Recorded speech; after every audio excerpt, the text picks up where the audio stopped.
Hi friends, நம்ம விஜய் மல்லி ஸ்டோரியில் மல்லி பண்ணுறது வந்து சுத்தமாகவே பிடிக்கல அப்படின்னே சொல்லலாம்.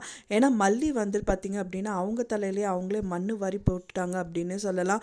ஸோ இப்போ வந்து அவங்க விஜயே வந்துட்டு அவங்கள அக்செப்ட் பண்ணும்போது மல்லி ஏன் இப்படி இருக்காங்க அப்படிங்கிறது தான் சுத்தமாக தெரியல. ஆனால் இப்போ இருக்கிற சூழ்நிலையில் வந்து பார்த்திங்க அப்படின்னா மல்லி வந்து தனிச்சு இருக்கிறது கண்டிப்பாக வந்துட்டு நல்லதுக்கு இல்லை அப்படின்னு தான் தெரிய வருது. ஏன்னா விஜயே வந்து மல்லி அக்செப்ட் பண்ணியிருக்கும் போது மல்லியை வந்து எதுக்கு தனியாக போகணும் அப்படிங்கிற மாதிரி தான் இருக்குது. ஆனால் மெயின் வந்துட்டு கதிரேஷன் வந்து கூப்பிடாத காரணத்தால் தான் அங்கேருந்து விலகி போயிடுறாங்க அப்படின்னே சொல்லலாம். ஆனால் விஜயும் வந்து பார்த்திங்கன்னா மல்லி அன்னபூர்ணி அம்மா வீட்டில் தான் இருப்பாங்கன்னு தெரிஞ்சும் மல்லி ஏன் கூப்பிட்டுட்டு வராமல் இருக்காரு அப்படிங்கிற மாதிரியெல்லாம் நிறைய டவுட்டு வந்து நம்மளுக்கு எழும்புது. இப்போ வந்து பார்த்திங்கன்னா மல்லி இங்கே வந்துட்டாங்க அப்படின்னா முக்கால்வாசி ப்ராப்ளமே சால்வ் ஆகிடும் அப்படிங்கிற மாதிரி தான் நம்ம வந்து எதிர்பார்க்க தோணுது.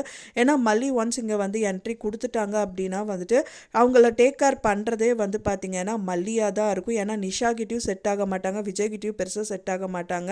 இப்போ கதிரேஷன் கிட்ட பயங்கர கோவமாக தான் இருக்காங்க. நான் ஹாஸ்பிட்டலே வந்து கதிரேஷன் வந்து அவங்கள தொட்ட போது கையேடு அப்படிங்கிற மாதிரி வந்து தள்ளி விட்டாங்க. நிஷாக்கும் வந்து பயங்கரமான செருப்படி தான் கொடுத்துட்டாங்க அப்படின்னே சொல்லலாம். ஏன்னா அவங்களுக்கு ஃபஸ்ட்டு சாப்பாடு கொண்டு வந்து கொடுக்குறாங்க, தட்டை தூக்கி எறிஞ்சிட்டு எனக்கு மல்லி தான் வேணும் அப்படின்னு நிற்கிறாங்க.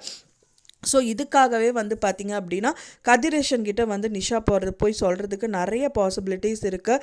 என்னால் முடியாதுப்பா, ரொம்பவே ஹார்ஷாக பிஹேவ் பண்ணுறான், என்னாலலாம் அவளை பார்த்துக்க முடியாதுன்னு சொல்லிட்டாங்க அப்படின்னா அடுத்தபடியாக வந்து மல்லியை வந்து கூப்பிட்றதுக்கு நிறையவே பாசிபிலிட்டிஸ் இருக்குது. கதிரேஷன் கூப்பிட்றது வந்து பார்த்திங்க அப்படின்னா விஜயோட ஒய்ஃபாக கூப்பிட மாட்டாங்க, அவங்கள பார்த்துக்கிற ஒரு வேலைக்காரியாக தான் கூப்பிடுவாங்க.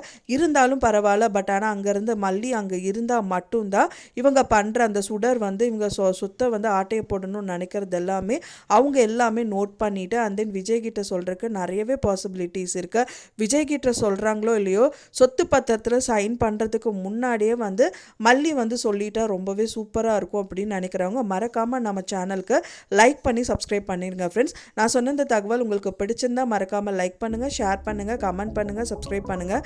மேலும் இன்னொரு மல்லி சீரியல் அப்டேட்டோட நெக்ஸ்ட்டு மீட் பண்ணுறேன். தேங்க்ஸ் ஃபார் வாட்சிங் மை டியர் ஃப்ரெண்ட்ஸ். நெக்ஸ்ட் வீடியோவில் பார்க்கலாம்.